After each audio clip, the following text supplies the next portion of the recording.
Não há outro Deus como Jeová, não há outro Deus além do Senhor, não há no céu, não há na terra, não há no mar, Deus como o Senhor.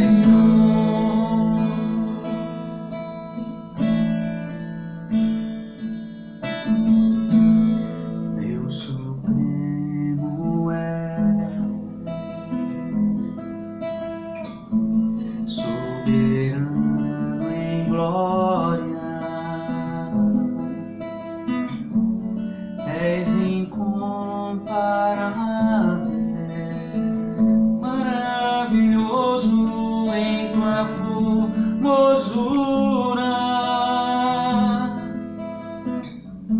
és incomparável, maravilhoso em tua majestade.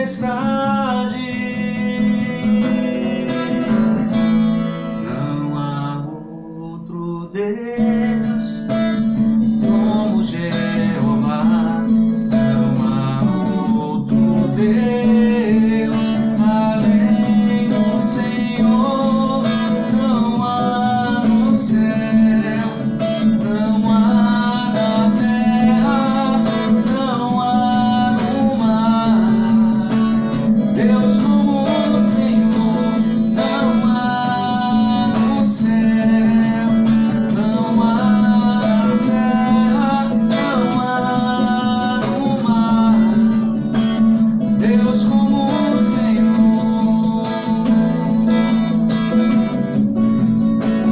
Deus como o Senhor, Deus como o Senhor. Pai, nós cremos, nós acreditamos que não existe outro Deus como o Senhor, Pai. Não há no céu, não há na terra, e nós cremos que Tu és o nosso Deus poderoso, soberano e absoluto sobre nossas vidas, Jesus. Ó Deus, obrigado por essa noite, por esse momento tão especial que o Senhor sempre nos permite, ó Deus, junto com a Tua comunidade, com a Tua igreja e com os amigos que estão nos assistindo nessa noite, ó Deus. Que o Senhor seja presente agora sobre a vida de todos, enriquecendo os seus corações, fortalecendo, confortando, consolando por meio do Teu Espírito Santo e a Tua graça bendita sobre nossas vidas nessa noite. Recebe, ó Deus, esse culto de oração, que as nossas orações possam ser ouvidas pelo Senhor e se achegue a Ti, ó Deus. E que o Senhor também tenha misericórdia de nós, nos dê graça. É assim que nós oramos, pedimos e agradecemos no nome santo de Jesus. Amém. Graça e paz, meus queridos amigos e irmãos em Cristo. Que a graça do Senhor Jesus Cristo esteja presente sobre a sua vida e fortaleça o seu coração, enriquecendo, na verdade, a sua vida com a sua graça, com o seu amor e lhe concedendo, na verdade, paz em todos os momentos. Nós cremos que Deus, Ele é soberano para fazer infinitamente mais do que pensamos, do que desejamos, e nós estamos aqui para orar, para falar com o Senhor. Então, nessa oração que nós vamos, esse momento de oração que nós vamos ter com o Senhor aqui, você possa expressar a Deus, na verdade, todos os sentimentos que estão aí no teu coração, na tua alma, na tua mente, as dificuldades e os problemas que você tem passado. Nós sabemos que muitas pessoas estão desesperadas, mas também muitas pessoas estão agradecidas a Deus por livramentos, né? Por felicidades e graça do Senhor sobre a vida de muitos. E aqui nós queremos ler com você agora um texto, né? Vamos ler um texto da palavra do Senhor lá no Salmo 27. fazer uma leitura no Salmo 27 e depois vamos pensar um pouco, orar, falar com Deus e pensar um pouco sobre a palavra do Senhor, sobre o texto que lemos. Então, o Salmo 27 nos diz assim, nós vamos ler a parte, só por todo o Salmo, na verdade, todo o Salmo 27, nós vamos fazer a leitura dele, ok? Diz assim o texto: o Senhor é a minha luz e a minha salvação. De quem terei medo? O Senhor é a fortaleza da minha vida, a quem temerei? Quando malfeitores me sobrevêm para me destruir, meus opressores e inimigos, eles é que tropeçam e caem. Ainda que um exército se acampe contra mim, não se atemorizará o meu coração, e se estourar contra mim a guerra, ainda assim terei confiança. Amém. Uma coisa peço ao Senhor e a buscarei, que eu possa morar na casa do Senhor todos os dias da minha vida, para contemplar a beleza do Senhor e meditar no seu templo. Pois no dia da adversidade ele me ocultará no seu pavilhão, no recôndito do teu tabernáculo me acolherá. Ele me levar-me-á sobre uma rocha. Agora será exaltada a minha cabeça acima dos inimigos que me cercam. No seu tabernáculo oferecerei sacrifício de júbilo e cantarei, salmodiarei ao Senhor. Ouve, Senhor, a minha voz, eu clamo, compadece de mim e responde-me. Ao meu coração me corre, buscai a minha presença. Buscarei, pois, o Senhor, a tua presença. Não me escondas, Senhor, a tua face, não rejeites com ira o teu servo, tu és o meu auxílio. Não me recuse, nem me desampares, ó Deus da minha salvação. Porque se meu pai e minha mãe me desampararem, o Senhor me acolherá. Ensina-me, Senhor, o teu caminho e guia-me por vereda plana, por causa dos que me espreitam. Não me deixes à vontade dos meus adversários, pois contra mim se levantam falsas testemunhas e os que só respiram crueldade. Eu creio que verei a bondade do Senhor na terra dos viventes. Espera pelo Senhor. Tem bom ânimo e fortifique-se o teu coração. Espera, pois, pelo Senhor. Vamos fazer agora um momento de oração. Eu creio que você tenha muito a pedir a Deus. Eu também creio que você tem muito, que nós, na verdade, não só você, mas eu também, nós temos muito que agradecer a Deus. Eu acho que cada dia é uma vitória, né? Cada dia é um motivo de gratidão para você e para mim, por estarmos vivos, por nos proteger, nos livrar, por não estarmos doentes. E mesmo aqueles que adoeceram também, é motivo de agradecer a Deus pelo livramento, por estarem bem, ou por estar se recuperando, estar melhor, na verdade.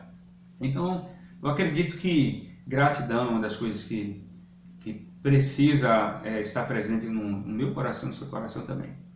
Então, eu queria agradecer a Deus também pela minha vida, pela vida da minha família, minha esposa, que está aqui comigo me ajudando aqui na gravação, né, a Betânia. Quero agradecer também pela vida da minha filha, dos meus pais que estão lá em Pernambuco, as minhas mães, né, os meus irmãos, todos quantos nós amamos que estão lá, a família da Betânia também, nós colocamos em oração para que Deus seja abençoando e livrando cada um deles para que nada aconteça, né? E também queremos colocar diante de Deus em oração agora a vida da nossa igreja, a nossa família, Gileade, que também acredito que seja diante dessas dificuldades, passando pelas tribulações, pelas provações, mas dando glória a Deus e agradecendo a Deus por tudo. E tenho certeza que Deus se faz muito presente sobre a vida da nossa igreja e que Ele continua fortalecendo a sua vida e concedendo a sua paz. E diante de todos os desafios que você tem encontrado. Queremos agradecer a Deus pela vida de Gileade e queremos agora pedir ao Senhor, né? Queremos pedir ao Senhor, na verdade agradecer aqui especialmente pela recuperação da mãe da Valesca, a sogra do Juliano, que graças a Deus ela está melhor, continua internada no hospital, mas está bem melhor, graças a Deus, diante de todas as circunstâncias e os problemas que eles vivenciaram até agora. E eu acredito que eles estão nesse momento também agradecendo a Deus e muito agradecidos pela recuperação dela. E agradecer também pela vida de todos aqueles que se recuperaram diante dessas enfermidades. Mas nós queremos pedir ao Senhor agora, pedir ao Senhor que esteja presente no nosso Brasil, na verdade, é isso que nós queremos. Além de estarmos passando por um problema de pandemia, de vírus, também estamos passando por sérios problemas políticos, de controvérsias e coisas a mais, que isso não é hora de nós termos esse tipo de bipolaridade, esse tipo de coisa. Nós precisamos, na verdade, nos unir, entender que o inimigo é só um, é o vírus, que é toda essa circunstância que nós temos, e estarmos juntos.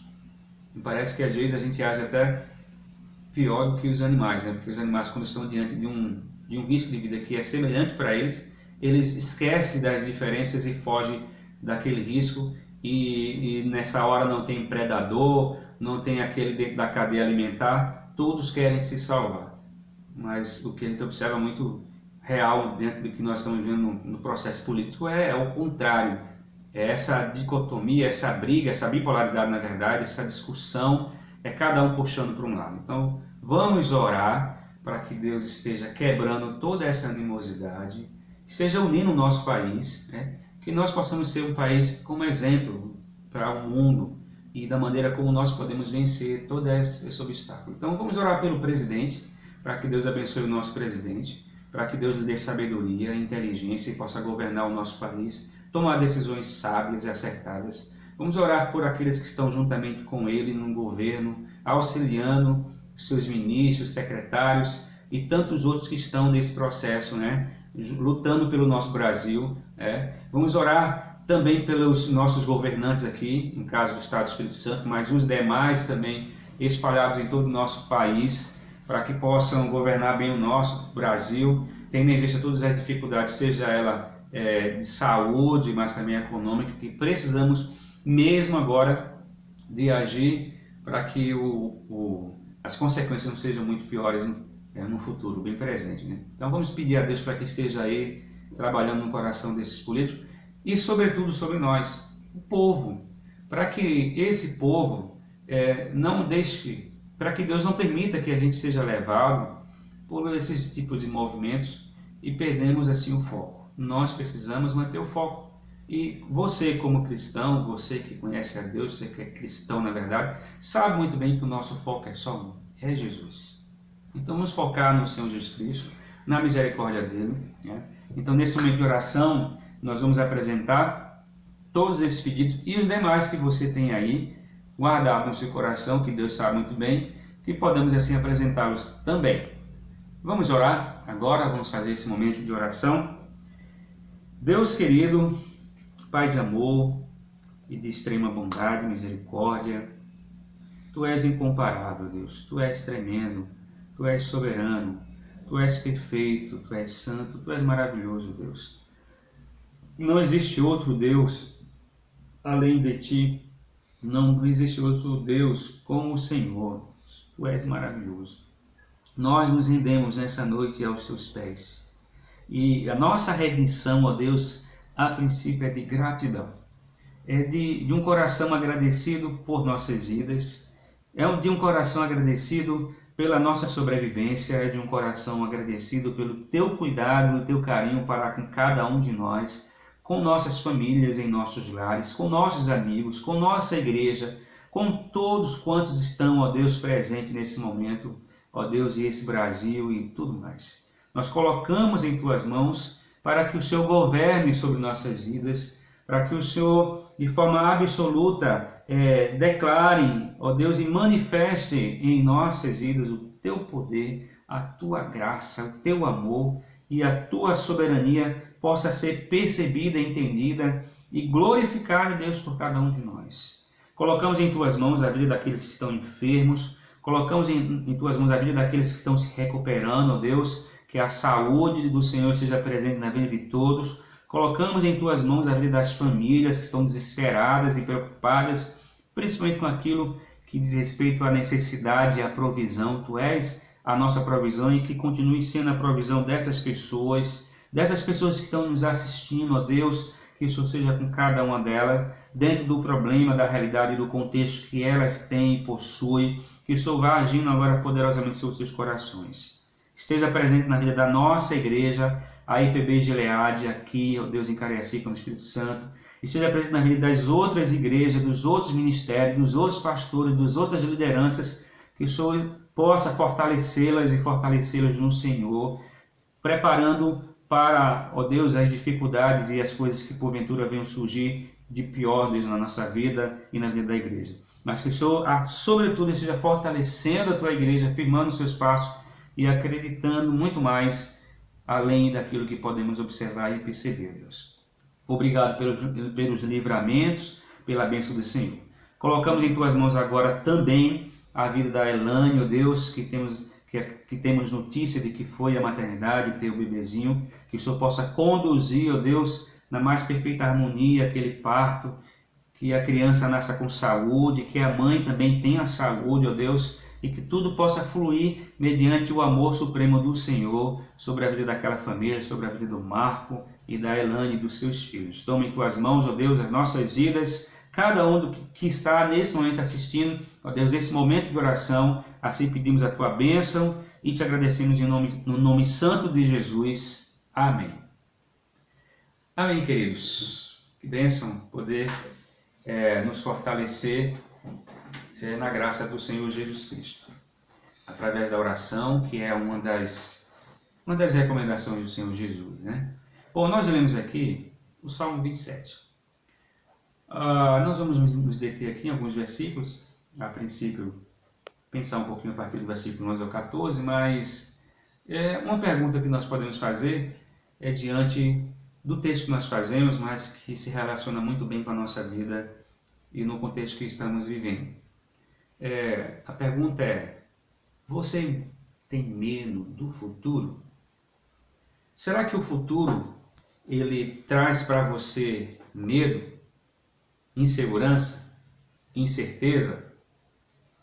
Eu acho que se formos observar o contexto e a realidade que estamos vivendo e as projeções que temos de diversos cientistas e analistas e pessoas que têm informações colhidas suficientes para fazer uma determinada previsão, se formos analisar cada previsão dessas pessoas, é para nós termos um medo muito grande. É para nos assustarmos, é para ficarmos com medo, de fato. E uma insegurança provavelmente baterá no seu coração todas as vezes que você escuta uma previsão no que diz respeito à questão econômica, em que nós vamos sair dessa crise e com a situação financeira do próprio país, em uma situação, minguada e de grande dificuldade. E como também as previsões que são feitas diante da própria circunstância da igreja, com relação a essa toda dificuldade que nós temos, de que haverá dias difíceis para a igreja, além do que nós estamos vivendo, porque uma das análises que existe sobre essa questão dessa crise, dessa pandemia que nós estamos vivenciando agora, é que após a pandemia, a igreja não será mais a mesma, que teremos sérias dificuldades. Uma delas é a de que teremos dificuldades para nos manter por conta da recessão econômica, por conta da dificuldade financeira das pessoas. E diante de tantas outras que podemos pensar e refletir nesse momento aqui. Então, quando nós começamos a pensar nesse panorama futuro, isso nos dá um pouco de frio na barriga. E aí, quando a gente olha esse texto aqui do salmista, do Davi, que é o autor desse texto, ao escrever, diante do texto que nós podemos observar aqui, as palavras de Davi, quando ele faz declarações que chamam bem a nossa atenção no que diz respeito ao futuro. Claro que Davi está falando aqui de uma confiança tremenda que ele tem em Deus. Ele fala aqui que Deus é a fortaleza da vida dele e que ele jamais temerá os seus inimigos. Agora, olhando para o texto, nós podemos dizer que Davi escreveu essas palavras depois de ter vencido a batalha. É provável isso? Que depois de ter vencido uma batalha, Davi tenha escrito esse texto? Se você observar bem e entender a questão, por exemplo, como podemos falar que Davi, como um soldado sábio, como ele era, talvez ele percebeu que uma única vitória não era garantia alguma de que o inimigo cessaria seus ataques. De que era motivo suficiente para agora ele baixar a guarda e relaxar. Não, provavelmente Davi não pensava dessa forma. Talvez o inimigo houvesse recuado e Davi estivesse preocupado com a sua volta, e ele estivesse se preparando para uma segunda investida dos seus inimigos. Nós podemos pensar assim também. Só que, observa bem, o versículo 11 diz assim: ensina-me, Senhor, o teu caminho e guia-me por veredas planas, por causa dos que me espreitam. Não me deixes à vontade dos meus adversários, pois contra mim se levantam falsas testemunhas. Ele faz uma descrição aqui dos seus inimigos. A ideia principal aqui, ou o princípio que nós podemos entender e extrair aqui, no primeiro momento do texto, é o que diz o Andrew Bonar a respeito dessa questão de permanecermos vigilantes. Ele diz o seguinte: permanecemos tão vigilantes depois da vitória quanto antes da batalha. Então, é possível que Davi esteja preocupado aqui, ele esteja agindo de uma forma precavida ou se prevenindo, não esteja apenas satisfeito com a vitória. Assim como nós, antes da batalha, nos preparamos para a guerra, nós precisamos também nos preparar para o depois da guerra.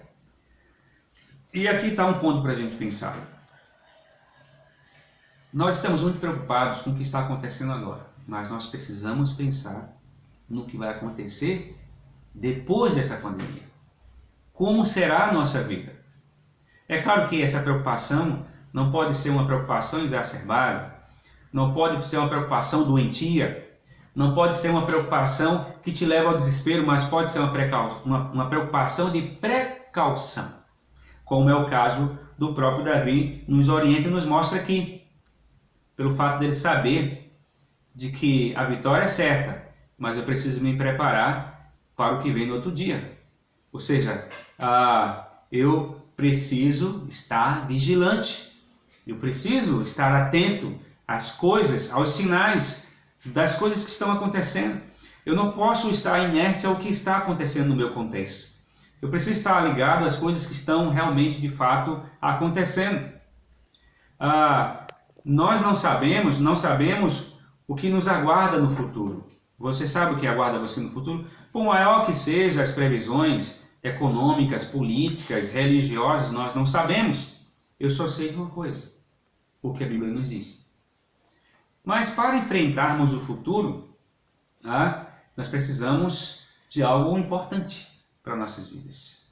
Algo que nos dê uma capacidade acima do normal. Algo que proporcione a nós andar por cima das nuvens, por exemplo. Algo que nos dê a visão de águia. Algo que nos conduza a uma realidade espiritual a qual não seja perceptível por muitos nesse mundo. O versículo 13 nos diz assim: eu creio que verei a bondade do Senhor na terra dos viventes. É o que o Davi nos fala aqui. Então, isso quer dizer que nós, para enfrentarmos o futuro, nós precisamos ter a percepção da bondade de Deus. A verdade é que a bondade de Deus nunca se esgota. Lá no Salmo 52, e o versículo 1, olha só o que o próprio Davi vai nos falar. Salmo 52, o versículo 1. Porque te glorias na maldade, o homem poderoso, pois a bondade de Deus dura para sempre. Então, a questão é, a bondade de Deus ela nunca vai se esgotar. Ela não se esgotou no passado, ela não se esgotou hoje, nem vai se esgotar no futuro. Então, para isso, para compreendermos a bondade de Deus, é necessário um segredo. A chave é a fé em Deus. Olha só, o texto nos mostra como Davi acreditava que a bondade de Deus o acompanhava. O capítulo 23, o versículo 6 do Salmo 23 diz assim: bondade e misericórdia certamente me seguirão todos os dias da minha vida. Olha só, isso aqui o Davi, essa é a crença de Davi. É nisso que Davi acreditava. Então, para Davi, o futuro estava justamente conectado com a bondade de Deus. Então, para Davi, no futuro ele ia encontrar a bondade de Deus, no presente a bondade de Deus, no passado a bondade de Deus. Mas a questão é que o futuro reserva para ele uma porção dobrada da bondade de Deus. Assim como para você também. Assim como para a minha vida. O que Deus tem reservado para mim e para você são pensamentos de paz, pensamentos, de amor, de segurança, de cuidado. É isso que o texto da palavra nos diz. O Senhor tem pensamentos poderosos para você e para mim também. Então, assim que nós percebemos, é que o texto nos mostra claramente, como aqui o próprio Salmo 23, que Davi acreditava nessa bondade, que ela se perpetuava ou se perpetua na nossa vida de forma eterna. Só que nós podemos pensar isso, que essa bondade ela vai adiante de nós. Então é a ideia de que Deus está sempre com um passo à frente, meu querido. Não sou eu que estou com um passo à frente. Nós usamos muito essa linha de pensamento filosófico para dizer assim, nós precisamos estar sempre com um passo à frente. Não é assim? Mas é uma bobagem, porque nós nunca estamos com um passo à frente, sempre quem está com um passo à frente é Deus. Então, se você porventura fez algo que ao seu ponto de vista foi sábio, inteligente, saiba que isso foi pura graça de Deus sobre a sua vida. Que Ele deu a percepção, que Ele deu a visão holística, podemos falar assim, que Ele deu uma cosmovisão para que você pudesse olhar de cima e enxergar o todo. E isso tudo faz parte do passo à frente de Deus sobre a sua vida. Do livramento do Senhor, do cuidado de Deus sobre a nossa vida. Ele vai sempre adiante de ti, Ele está sempre diante de ti. Deus é que guarda a sua bondade para usá-la quando for necessário. Deus é que guarda a sua bondade, Ele guarda, ou seja, Ele reserva a bondade de forma apropriada para cada um de nós. Por isso que, em vez de se precipitar, se antecipar, porque quem dá o passo à frente é Deus, nós temos que dar um passo de cada vez, no tempo certo, na esperança e na paciência do Senhor. Por isso que Davi espera calmamente, como diz aqui o versículo 14, espera pelo Senhor, tem bom ânimo, e fortifique-se teu coração, espera pelo Senhor. Por isso que Davi espera calmamente no Senhor, com paciência e sempre na calma. Porque paciência e fé sempre andam juntos, meu querido? São duas coisas que estão intimamente conectadas. Elas são intrínsecas na verdade, Aqui, e aí o versículo 14, nós podemos perceber isso claramente. Então, mas é possível aqui, e principalmente aqui no versículo 14, que Davi esteja se dirigindo aos seus soldados. Uma palavra de conforto, consolo, de orientação, porque os homens, e para Davi, esses homens precisavam de coragem. Esses homens precisavam de força para a batalha. Esses homens precisavam de incentivo. É muito comum você ver, numa grande batalha, o rei, ou líder, ou imperador, chegar diante da sua tropa e falar e declarar palavras de incentivo, de moral, de incentivo, palavras, construtivas, e para que levante a moral daqueles soldados, mesmo que aquele exército seja maior, e por aí vai. Nós sempre vimos isso em filmes, isso é uma realidade. E Davi estava fazendo justamente isso aqui, ele estava levando palavras de fortaleza, de conforto, de força, para que eles pudessem ter força para a batalha seguinte e para a jornada que se estende diante deles. E está aqui a razão disso que nós podemos pensar, que Davi tenta fazer aqui, na verdade, encorajá-los para enfrentar o desconhecido futuro. E o Senhor faz isso com você. O Senhor te encoraja para que você possa enfrentar o desconhecido, o futuro. Assim como ele fez com Josué, lá em Deuteronômio capítulo 31, versículo 7, ou lá em Josué capítulo 1, versículo 6, 7 e 9, quando ele diz assim: seja forte e corajoso, né? Pois você irá com este povo para a terra que o Senhor jurou aos seus antepassados. Então, assim como o Senhor disse para Josué, assim o Senhor disse para você também. Corra atrás, siga em frente desse futuro que o Senhor separa para mim e para você. E uma das coisas que nós podemos guardar no nosso coração é o que o Stuart Haberlin diz: não sei o que o futuro colocará em minhas mãos. Eu não sei. Eu não sei o que vai se passar, mas conheço aquele que tem o futuro em suas mãos. E esse é o Senhor Jesus. Então, o futuro é nosso aliado. E não temos coisa alguma a temer.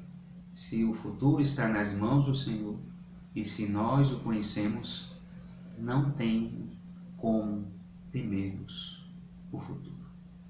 Porque o futuro pertence a Deus, como diz no popular, né? O amanhã pertence a Deus. E esse amanhã se renova a cada dia por meio da sua misericórdia.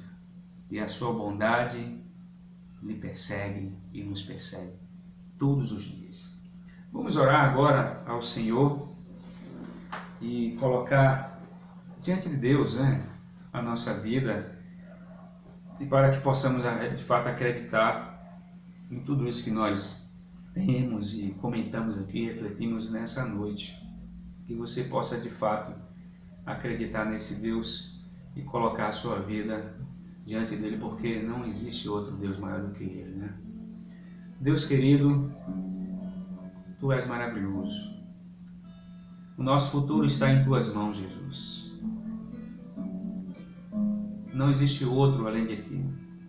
Nós queremos, ó Pai, que a nossa vida pertence a ti. Ó Deus, nós não sabemos o futuro, mas nós conhecemos a ti, o Senhor Deus Todo-Poderoso, que é Senhor de todas as coisas e do tempo. Ó Deus, continua derramando da tua bênção, da tua paz, seja a nossa fortaleza, seja a nossa segurança, continua a cuidar de nós, continua a cuidar destes que estão nos assistindo, dessas famílias, seja conosco, Pai. Tu és maravilhoso, tu és um Deus incomparável, maravilhoso e tremendo. Aleluia. Deus Supremo é soberano em glória, és incomparável, maravilhoso em tua formosura,